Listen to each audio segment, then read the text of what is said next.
En fait, l'agence Bamtare, comme son nom l'indique, est une agence immobilière qui a été mise sur pied modestement par un seul homme.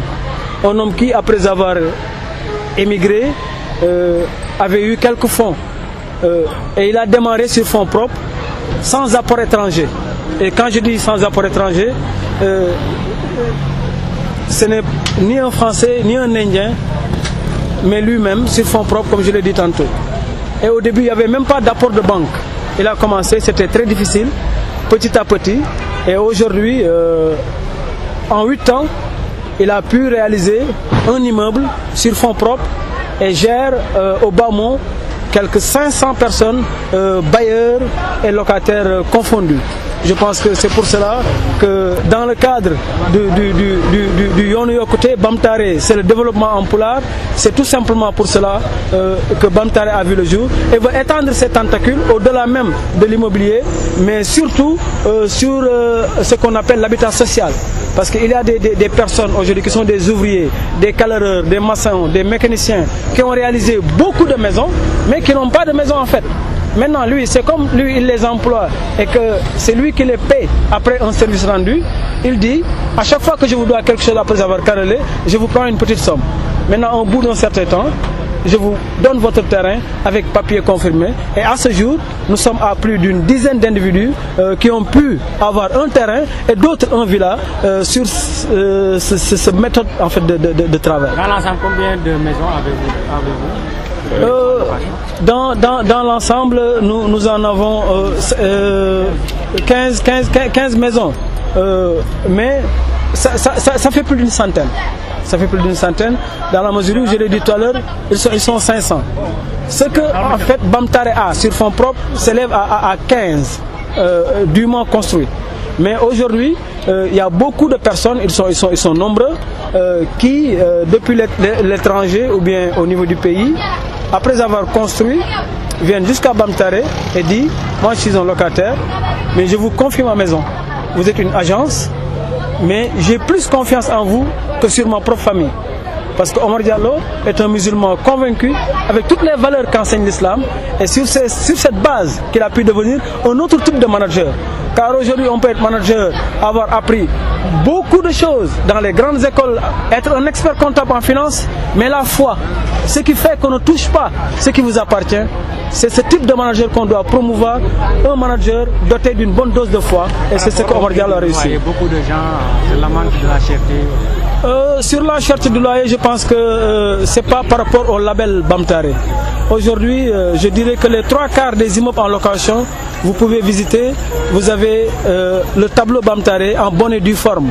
Et ces locaux n'ont pas été construits par Bamtare. Et ceux qui ont confié ces maisons à Bamtare n'ont aucun lien de parenté avec Bamtare.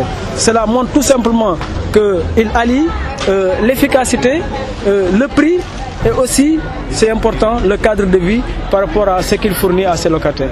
On est à 1 an de la loi sur la baisse du loyer. Quel bilan faites-vous en tant qu'agence immobilière de cette loi? Disons au début c'était difficile. Parce qu'on ne pouvait pas ne pas s'y atteler dans la mesure où nous soutenons l'action du président à ce niveau. C'était difficile. Pourquoi c'était difficile? Parce qu'on avait déjà des loyers à basse échelle. Donc les 29% s'y ajoutent, vous voyez ce que ça fait. Mais nous avons résisté dans la foi et Allah ne nous a pas abandonnés. Et au moment où nous parlons aujourd'hui, nous avons pu faire des bénéfices sur la base de ces 29%. Et encore d'autres personnes sont en train de frapper à notre porte et nous n'avons pas de maison à leur donner. Donc nous lançons un appel à ceux qui ont des maisons déjà terminées et qui voudraient les louer et avoir des bénéfices de se rapprocher de l'agence Bamtare, à l'occurrence Omar Diallo. Est-ce que vous n'avez pas noté quelques litiges dans le cadre de cette baisse de loyer? Nous n'avons pas fait comme les autres. Les autres, qu'est-ce qu'ils font? Quand la mesure est tombée, alors qu'ils n'ont pas voulu baisser, ils ont donné un délai aux locataires. Dans 3 mois, j'ai besoin de ma maison parce que je dois rénover. Et quand vous sortez, 3 mois après, il y a un autre locataire qui arrive et là, ils peuvent imposer le prix qu'ils voudraient. Nous n'avons pas fait ça et vous pouvez constater ça sur le terrain, faire votre enquête en tant que journaliste, aller là où le label Bamtare est bien apposé, c'est bien en vue, pour vérifier que réellement Bamtare, depuis qu'il a commencé, c'est la foi et l'islam, et tout ce qu'il fait dans le loyer, c'est halal, comme on dit. Mais vous êtes pour cette baisse du loyer? Ah, bien sûr, nous sommes pour la baisse. Nous sommes pour la baisse. Mais ce qu'il y a à souligner, c'est que pour chaque standing, il y a le prix à payer. C'est tout simplement en fait la différence par rapport à Bamtare. Mais pour la baisse, par rapport au calcul qui a été fait sur le terrain, sur la vue, sur les espaces, si c'est un F4, si c'est un F3, si c'est une villa, c'est là où simplement où nous agissons. Mais pour cette baisse, il n'y a rien à dire. Et même si nous pouvons baisser encore le prix, on ne se fera pas prier. Mais on parle souvent de litige foncier à Amourou. Les spéculations foncières. Là, c'est pour cela que nous avons décidé ici à Bamtare de nous investir à ce niveau. L'impôt et domaine, le maire, le préfet ont été invités pour voir ce que nous faisons sur place.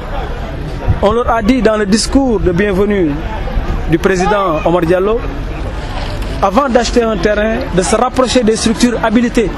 Donc en tant qu'agence, si nous donnons ce conseil, aujourd'hui vous avez vu, pas moins de 800 personnes sur la bâche et qui vont rendre compte, je pense que nous y sommes. Et pour éviter les litiges fonciers,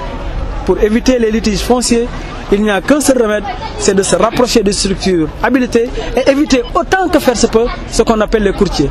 Et se rapprocher des agences, car aujourd'hui, il est temps de professionnaliser ce milieu et de produire beaucoup d'emplois, et c'est possible. Mais il faut l'organiser.